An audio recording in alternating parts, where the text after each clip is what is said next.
Hey everybody, we're continuing in our series on our Anglican heritage, looking in particular at the ancient streams of Christianity in the British Isles.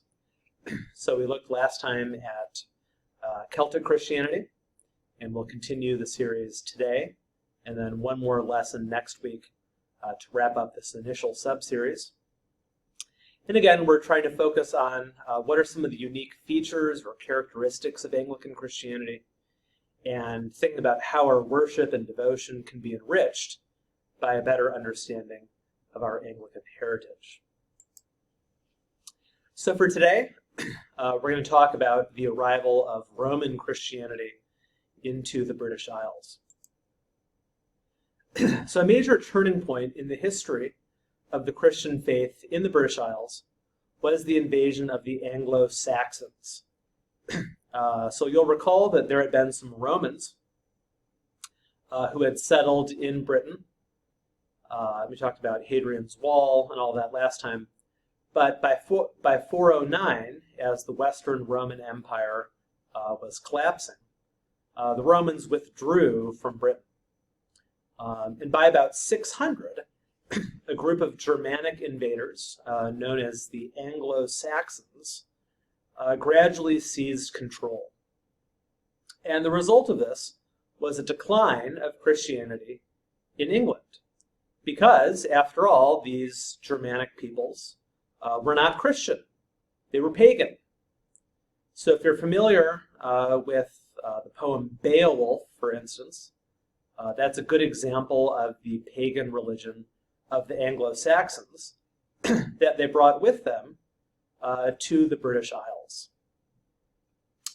So of course the Celtic Christians are still there, but when the Anglo-Saxons arrive, they establish 7 kingdoms in what is now England, and it'll be the Anglo-Saxon pagan religion that dominates what today we would call England. So those Britons who existed there prior to the arrival of the Anglo-Saxons either end up absorbed into England itself, or they flee into Wales or Cornwall, where their descendants still live. Note that Angles is how we get England. Angleland becomes England. So this is really the birth of England proper, you could say. All right, so the introduction of Roman-style Christianity. The story of how Roman Christianity comes to the British Isles is very interesting. There's a story that's possibly legendary, but I think it's kind of fun. Apparently, Pope Gregory the Great, who's a very famous figure in Western Christian history, Pope Gregory the Great was attending or witnessed a slave auction in Rome and saw a number of young, fair-haired boys being sold into slavery. And he asked one of his assistants who they were and was told they were Angles, at which point he said, well, they look like angels to me. In any event, in the year 597, he sent Augustine, and this is not Augustine or Augustine of Hippo. We'll call him Augustine of Canterbury, different guy. He sends Augustine to convert the Anglo-Saxons of England to Christianity. And remember, there's already Christians there, these Celtic Christians, but at least in England, they're a distinct minority because now the rulers are pagan. And Augustine is successful in his mission. He first converts King Ethelbert of Kent, and shortly thereafter the other Anglo-Saxon kings likewise convert to Christianity. And Augustine then becomes the first Archbishop of Canterbury, Canterbury being the ancient capital of Kent. And so to this day, the head of the Anglican Communion is the Archbishop of Canterbury. So this is the first Archbishop of Canterbury. Now, the really important turning point for our story takes place in 663 at the Synod of Whitby. Because it's at this point that the Anglo-Saxon Christians have to decide, are they going to follow the Celtic traditions with which their neighbors in the British Isles had long been practicing? Or do they want to follow the traditions of the Roman Church? So issues like the correct dating for Easter, the correct monastic haircut, so on and so forth. The Roman Church demanded uniformity. And conversely, the Celtic Church, which was a little more flexible on some of these matters, but the Anglo-Saxon kings have to decide, are they going to follow Roman practice on things like the date of Easter, or are they going to stay on the side of the Celts? And as the story goes, the kings at the Synod of Whitby, the king presiding over it, was convinced by the Roman claim that Peter had been given the keys of the kingdom, and not wanting to miss out on the kingdom of heaven, the English king decides to side with the Romans. So this is the decisive moment where the English church comes under the sway of the Roman Church, and it'll last until, of course, Reformation. So again, the Synod of Whitby, 663, a major turning point, because this is where the churches of England will follow the path of the Roman rather than the Celtic Church. A couple people that are worth knowing. First, St. Hilda of Whitby. Again, the Celtics saw more leadership roles for women than the Romans. And so she actually played a major role at the Synod of Whitby, supporting Roman Christianity, interestingly enough. She was a very influential abbess. So an abbot, but a woman would be an abbess. She gave counsel to several of the English kings. And it was actually her monastery that hosted the Synod of Whitby. So one of the most famous and important female figures in early English Christianity. We should also know the monk historian Bede, the Venerable Bede. Bede collected books from all over the known world in his very impressive library. He wrote some 40 books. He's the one who introduced the terms BC and AD to England, and he's known primarily today as being the father of English historians. He wrote the ecclesiastical history of the English people, which is what tells us all about the arrival of Augustine of Canterbury, the Synod of Whitby, folks like Hilda, and some of these early Anglo-Saxon kings. So an extremely important historical source for learning about the early English church. I should also mention that Christianity served as a vital unifying force for the Anglo-Saxon peoples during the period of the Viking raids and invasions. So everyone loves learning about the Vikings. I have a great deal of Viking blood in me. But we should say the Vikings, not super nice people.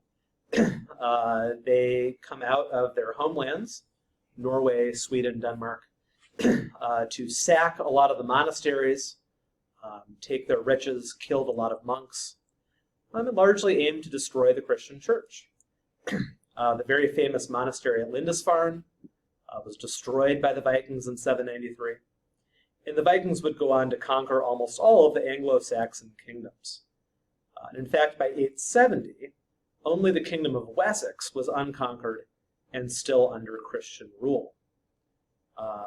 Viking influence is very much still seen on the English language, for instance. So our days of the week, Thursday, Viking influence. And this is important because it sets up probably the most important Anglo-Saxon king that we should know, and this is Alfred the Great. So King Alfred the Great is the one who rallied the Anglo-Saxons to defeat the Vikings and to reinvigorate Christianity after the period of the Viking invasions. So he barely survives being defeated at the hands of the Vikings, but manages to win a settlement with the Danes, as we'll call the Vikings who had settled east of London. And it's at this time that the Danes will begin converting to Christianity. And this begins the process of restoring national unity. Alfred is also very important because he promoted Christianity throughout his lands. He was also a major patron of learning, a key figure in the development of the English language, founded schools.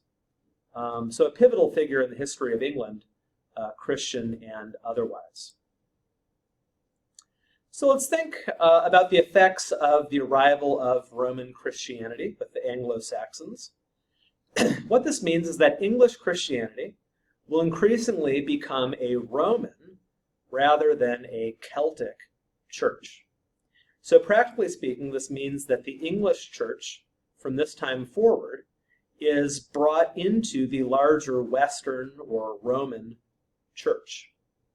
And so some of the things that will change vis-a-vis the original Celtic form of Christianity in the British Isles, because they're now aligned with Roman-style Christianity, the English church will place a greater emphasis on obedience to authority, clearly defined, even rigid hierarchy, a male-exclusive leadership. Again, we saw male-female leadership roles were a little more mixed with the Celtic form, but in Roman, it's going to be exclusively male. And much more of an emphasis on right doctrine. So as much as I love the Celtic Christians, they can be a little wishy-washy on their theology at times. And some very important concepts for Western Christianity, for instance, the notion of original sin, really had no parallel in the Celtic church. Celts, again, are pretty optimistic about human life and society. They see God at work all around them. Whereas in the Western, the Roman church, much more pessimistic about human nature, the corrupting effects of the fall and human sin, emphases you don't really get as much in the Celtic church. The arrival of Roman Christianity is also significant for our story because this provides the avenue for the introduction of that most famous form of Western monasticism, which is the Benedictine form. So this will be our subject next week, but it's thanks to the Roman arrival in Britain that eventually Benedictine spirituality and monasticism will also end up being brought into Britain. And that, of course, plays a major role on the development of Anglican spirituality, even to today. Of course, this means that the English Church is now under the authority of the Pope, although we have to remember that England is very far away from England. And so the kings of England retained quite a bit of power. British kings, in fact, had great power in several church matters. British monarchs retained the right to approve all appointments of people like bishops. They did not allow English court cases to be brought to Rome. And so we're seeing a tension from the beginning between the power and authority of the Pope as the head of the Western Church, and then the king of the English. And of course, this foreshadows the break between the king and the Pope in the Reformation. And of course, this is important for our story because it's only by joining the Roman Church that the English Church will be in the position to have a Reformation against said Roman Catholic Church. I should point out that even as England goes down this Roman path, the Celtic Church continues to flourish for many hundreds of years in Scotland, and then even longer in Ireland. So we've now talked about two of the key emphases on the Anglican Church, so Celtic Christianity and Roman Christianity. On Zoom, we'll talk about which aspect of all this history you find most intriguing and why. And then next week, we'll wrap up the sub-series looking at the Benedictines.